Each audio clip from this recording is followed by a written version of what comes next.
নমস্কার বন্ধুরা, সিবি কিচেনে আপনাদের সবাইকে স্বাগত। আজ আমি আপনাদের সঙ্গে শেয়ার করব আলু দিয়ে বাটা মাছের ঝালের রেসিপি। তার জন্য আমি এখানে 4টে বাটা মাছ নিয়ে নিয়েছি, ধুয়ে পরিষ্কার করে নিয়েছি। আর আমি এখন মাছগুলোর মধ্যে নুন হলুদ মাখিয়ে নেব। দিয়ে দিলাম স্বাদ মতো নুন আর পরিমাণ মতন হলুদ গুঁড়ো। এবার আমি খুব ভালো করে নুন আর হলুদ মাছের সঙ্গে মিশিয়ে নেব।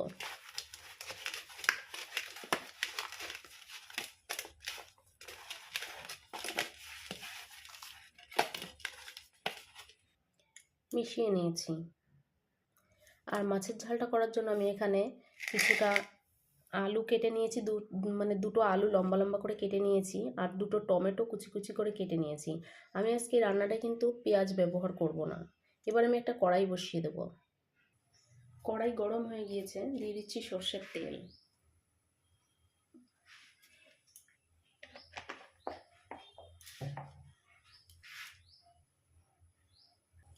তেল গরম হয়ে গিয়েছে, দিয়ে দিচ্ছি এর মধ্যে মাছগুলো দিয়ে আমি খুব ভালো করে ভেজে নেব।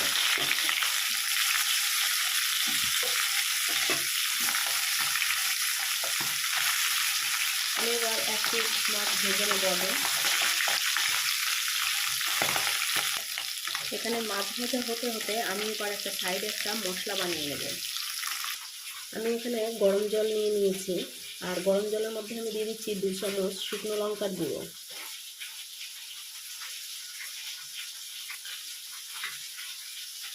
দিয়ে দিচ্ছি 1 চামচ জিরার গুঁড়ো। এবার আমি মশলাটাকে ভালো করে মিশিয়ে নিয়ে এইভাবে মাছ ভাজা আর আলু ভাজা হতে হতে ততক্ষণ মশলাটা ভালো করে ভিজে যাবে।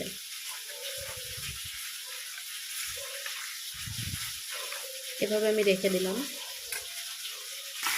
এবার আমি মাছগুলোকে উল্টে দিচ্ছি।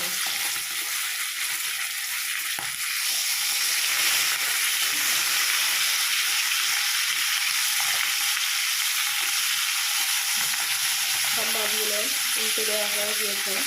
এবার আমি একইভাবে উল্টো সাইডটাও ভেজে নেব।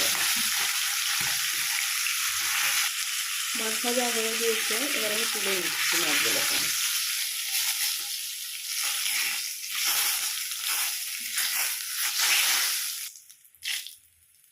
এবার আমি ওই তেলের মধ্যে আলুগুলোকে ভেজে নিচ্ছি।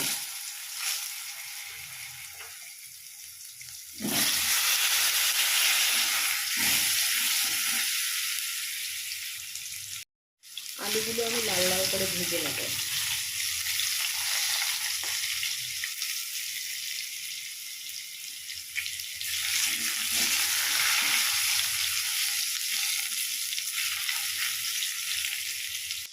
আলু ভাজা হয়ে গিয়েছে, এবার আমি আলুগুলোকে নামিয়ে নিচ্ছি।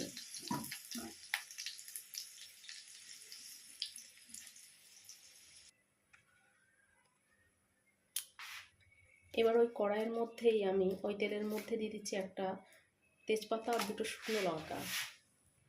ফোড়নে দিয়ে দিচ্ছি কিছুটা গোটা জিরা।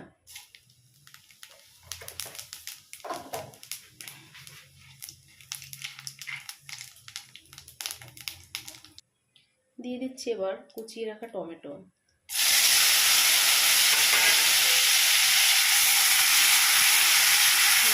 মিশিয়ে নিচ্ছি।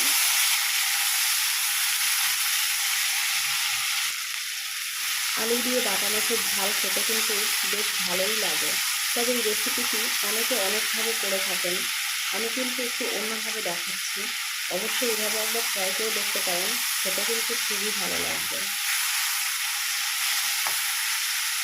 টমেটোটা আমি একটু নাড়াচাড়া দিয়ে নিচ্ছি যাতে টমেটোটা গলে যায়। আর আমি এর মধ্যে দিয়ে দিচ্ছি সামান্য নুন।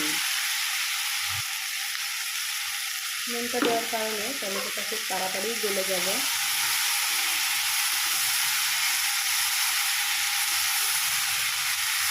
এভাবে আমি 2 মিনিট নাড়াচাড়া দিয়ে নেব।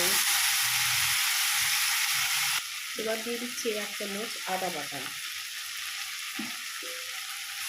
আদা বাটা দিয়ে আবারও 2 মিনিট নাড়াচাড়া করে নেব।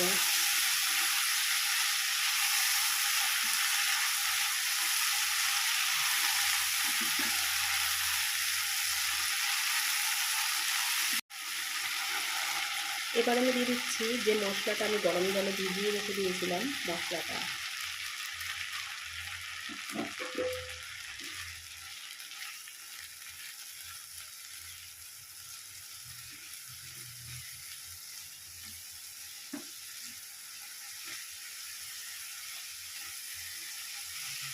এবার আমি 3 থেকে 4 মিনিট মশলাটা ভালোভাবে কষিয়ে নেব।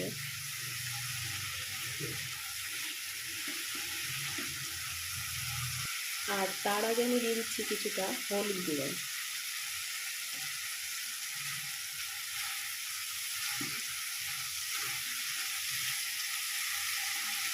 মশলা ভালোভাবে কষিয়ে নিয়েছি, মশলা থেকে তেল ছেড়ে দিয়েছে। এবার আমি দিয়ে দিচ্ছি ভেজে রাখা আলুগুলো।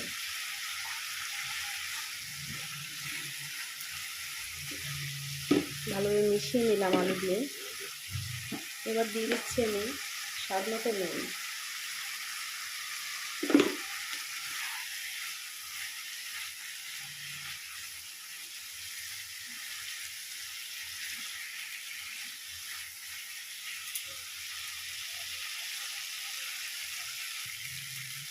এবার আমি দিয়ে দিচ্ছি পরিমাণ মতন জল।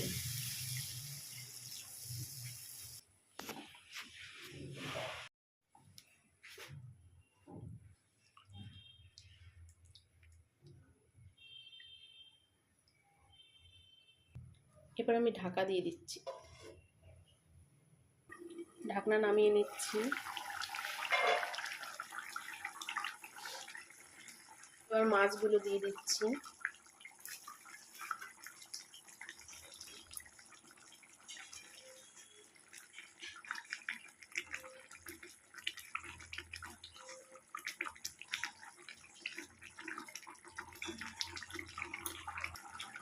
রান্নাটা কিন্তু প্রায়ই হয়ে গিয়েছে।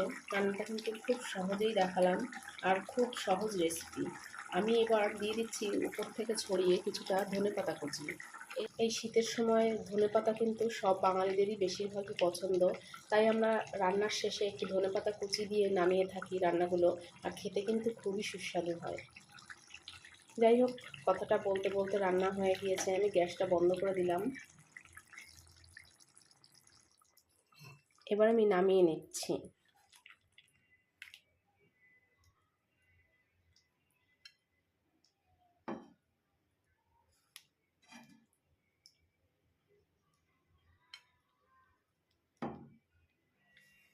দেখুন রান্নাটা কিন্তু একদম তৈরি হয়ে গিয়েছে, আর আমি এখানে সাজিয়ে দিয়েছি।